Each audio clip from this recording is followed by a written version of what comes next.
السلام علیکم ویورز کیا حال چال ہے؟ امید ہے آپ سب لوگ خیریت سے ہوں گے۔ ویورز میں آج آپ کے لیے بہت ہی انفارمیٹیو ویڈیو لے کے آیا ہوں۔ اس انفارمیٹیو ویڈیو کا عنوان ہے فیصل آباد۔ فیصل آباد آبادی کے لحاظ سے پاکستان کا تیسرا بڑا شہر ہے۔ یہ ضلع فیصل آباد، سمندری، جڑانوالا، تاندلیاں والا، چک، جھمرا اور کھڑیاں والا کی 6 تحصیلوں پر شامل ہے۔ اس ضلع کے شمال میں حافظ آباد اور شیخو پورہ، مشرق میں ننکانہ صاحب اور ساہیوال، جنوب میں ساہیوال، اوکاڑا، مغرب میں جھنگ، چنیوٹ اور ٹوبا ٹیکسنگ کے اضلاع واقع ہیں۔ ماضی میں یہاں بے آب و گیا تھا اور ہر سو جنگل پھیلے ہوئے تھے۔ سب سے پہلے 1890 میں جنگل کی کٹائی کر کے موجودہ گھنٹہ گھر کی جگہ کنواں بنا کر شہر کی بنیاد رکھی گئی۔ قدیم باسیوں کے کہیں کہیں دیہاتی زندگی کے آثار تھے۔ جیمز لائل نے پکی ماڑی سے جنوب مغرب کی طرف تھوڑے فاصلے پر یہ نیا شہر تعمیر کرنے کا فیصلہ کیا۔ اسے ساندل بار کے نام سے پکارا جاتا ہے۔ ساندل بار کی تہذیبی اور معاشرتی روایات اگرچہ اپنے پس منظر میں ہزاروں برس کی طویل تاریخ رکھتی ہے،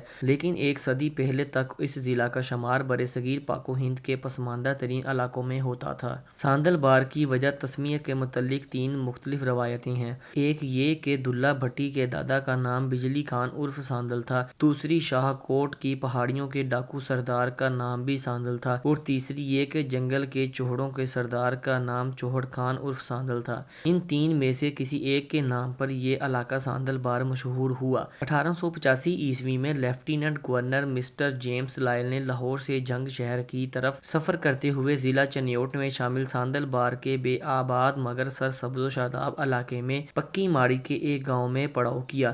ایک نوجوان انگریز انجینئر کیپٹن نیک بھی اس کے ساتھ تھا۔ جیمز لائل نے پکی ماڑی میں چند روز کے قیام کے دوران گھوڑوں پر سوار ہو کر پکی ماڑی کے چاروں اطراف کئی میل تک سفر کر کے اس علاقے کو دیکھا، کنوؤں کا پانی چکھ کر دیکھا۔ کئی میل کے فاصلے پر مقامی لوگوں نے کچے مکانوں پر مشتمل اپنے گھر تعمیر کر رکھے تھے۔ جیمز لائل نے ساندل بار کے اس علاقے کو زرخیزی کے باعث اس کو آباد کرنے کا منصوبہ بنایا اور اس غرض سے پکی ماڑی سے جنوب مغرب کی طرف تھوڑے فاصلے پر نئے شہر کی تعمیر کا فیصلہ کیا۔ چنانچہ شہر کی تعمیر سے پہلے نہر رکھ برانچ کی تعمیر کا آغاز ہوا، دیہات بندی اور سڑکوں کی تعمیر شروع ہوئی، سانگلہ ہل سے شور کوٹ تک ریلوے لائن بچھانے کا اہتمام ہوا، اور اس طرح دیہات بندی اور مختلف دیہات میں مشرقی پنجاب کے دیہات سے لوگوں کو زرعی رقبوں کی الاٹمنٹ کے منصوبے پر کام ہوتا رہا۔ سب سے پہلے 1890 میں جنگل کی کٹائی کر کے موجودہ گھنٹہ گھر کی جگہ کنواں بنایا گیا اور اسلامی انسائیکلوپیڈیا کے مطابق شہر کی بنیاد رکھی گئی، اور 1892 میں نہر لوئر چناب کی تکمیل کے بعد بندوبست کا آغاز ہوا۔ 1895 میں ریلوے کا آغاز ہوا۔ 1899 میں ٹوبا ٹیکسنگ اور 1900 میں کھانیوال تک سے اسے ملا دیا گیا۔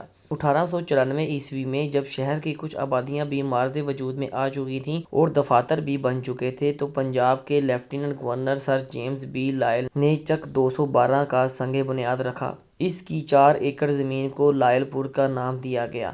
لائل پور کے کالونائزیشن آفیسر سر کیپٹن پونام ینگ نے یونین جیک کی طرز پر سوڈان کے دارالحکومت خرطوم کا نقشہ لائل پور کے لیے بنایا۔ 1897 میں کیسری دروازے کی تعمیر ہوئی۔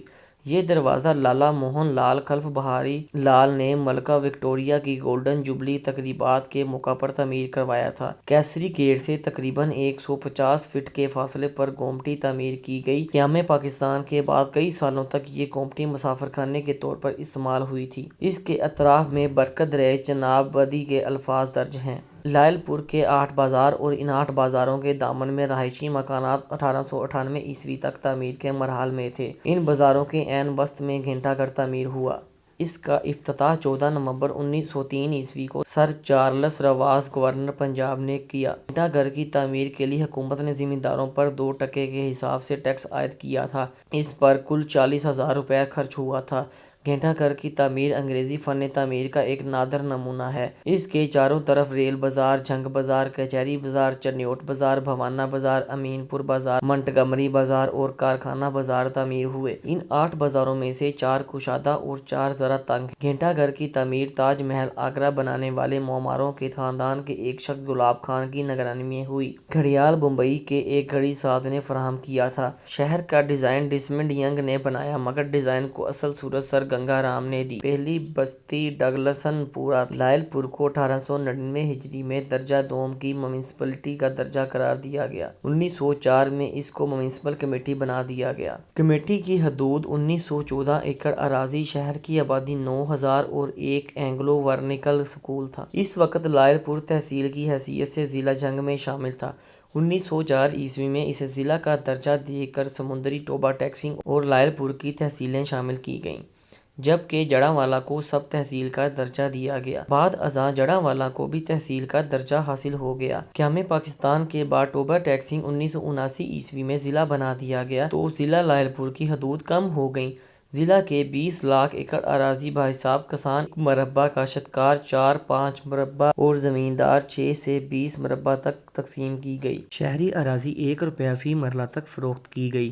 شہر میں زرعی تعلیم اور تحقیق کے فروغ کے لیے 1904 عیسوی میں زرعی کالج کا سنگ بنیاد رکھا گیا۔ کالج کی عمارت 1909 عیسوی میں مکمل ہوئی، جس کو Punjab agriculture college and research انسٹی ٹیوٹ کا نام دیا گیا، اور بعد میں 1941 عیسوی میں اسے مغربی پاکستان زرعی یونیورسٹی اور ایوب زرعی تحقیقاتی ادارہ کے قیام کی صورت میں زرعی تعلیم اور تحقیق کے فروغ کے لیے 2 حصوں میں تقسیم کر دیا گیا۔ 1910 میں یہاں پرائمری اسکول قائم ہوا، جو آج کل MC ہائی اسکول علامہ اقبال ٹاؤن ہے۔ 1911 عیسوی میں لائل پور کی آبادی 11,000 نفوس پر مشتمل تھی۔ یہاں 11 جننگ فیکٹریز تھیں۔ 1912 عیسوی میں کارونیشن لائبریری کا قیام ہوا، جو موجودہ علامہ اقبال لائبریری ہے۔ 1934 عیسوی میں طلبہ و طالبات کے کالجز وجود میں آئے۔ 1933 عیسوی میں لڑکوں کے کالج اور 1938 عیسوی میں لڑکیوں کے کالج کو ڈگری کالج کا درجہ حاصل ہوا۔ اب لڑکوں کا کالج یونیورسٹی کا درجہ اختیار کر چکا ہے۔ قیام پاکستان کے بعد یہاں جتنے سکھ اور ہندو آباد تھے، یہ سب نقل مکانی کر کے بھارت چلے گئے،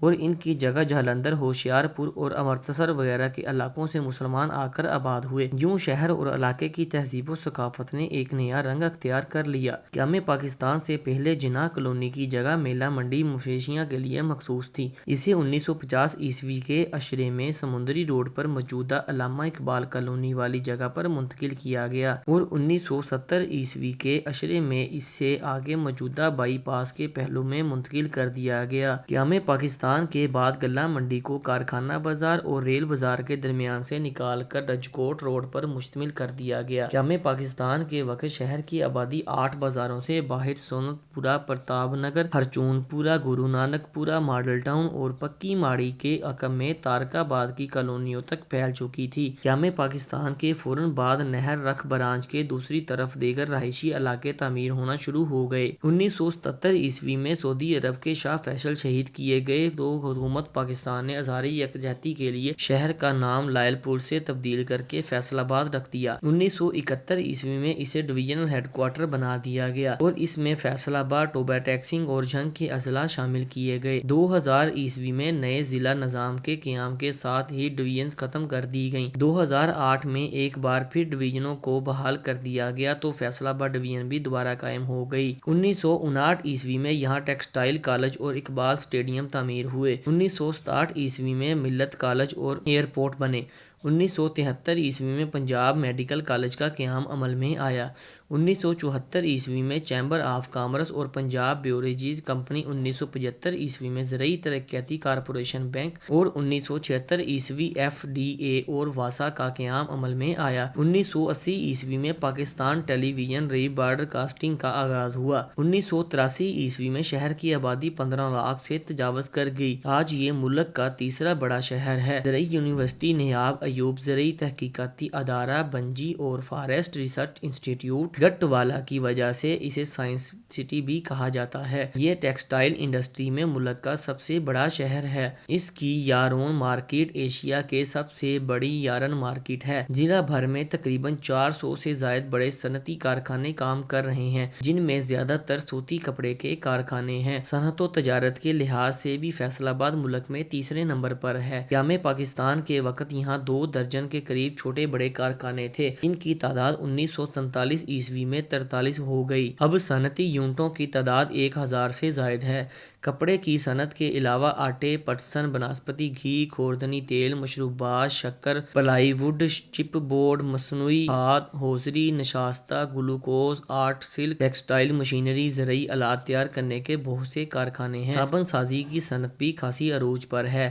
فیصل آباد کو قائد اعظم محمد علی جناح کی میزبانی کا شرف بھی حاصل ہے۔ قائد اعظم محمد علی جناح 1943 میں تحریک پاکستان کے دوران یہاں تشریف لائے تھے اور دھوبی گھاٹ کے میدان میں ہزاروں مسلمانوں کے اجتماع سے خطاب فرمایا تھا۔ 1951 میں فیصل آباد کی آبادی 1,79,000 تھی۔ 1961 میں 4,25,000، 1972 میں 8,23,000 اور 1991 میں 11,04,000 تھی۔ اور فیصل آباد میں ایک صوفی بزرگ صوفی برکت علی کے نام سے مشہور ہیں، جن کا دربار فیصل آباد سمندری روڈ پر واقع ہے۔ وہ صوفی بزرگ بہت ہی انتہائی نیک اور بزرگ گزرے ہیں، بزرگ دین گزرے ہیں، جن کا شمار آج بہت بڑے اولیاء کرام میں بھی ہوتا ہے، ولیوں میں بھی ہوتا ہے کہ وہ ایک بہت صوفی بزرگ گزرے ہیں۔ ان کے دربار کی سب سے بڑی اور خاص نشانی یہ ہے کہ ان کے دربار پر کوئی گلہ موجود نہیں ہے، اور اگر کوئی بندہ چندہ وغیرہ بھی دینا چاہے، صدقہ خیرات دینا چاہے تو وہاں وصول نہیں کیا جاتا۔ اور وہاں کی ایک بہت بڑی خوبی یہ بھی ہے کہ آپ اس دربار میں جائیں اور ادھر اپنا جوتے اتارنے والی جگہ پر اتار کے چلے جائیں،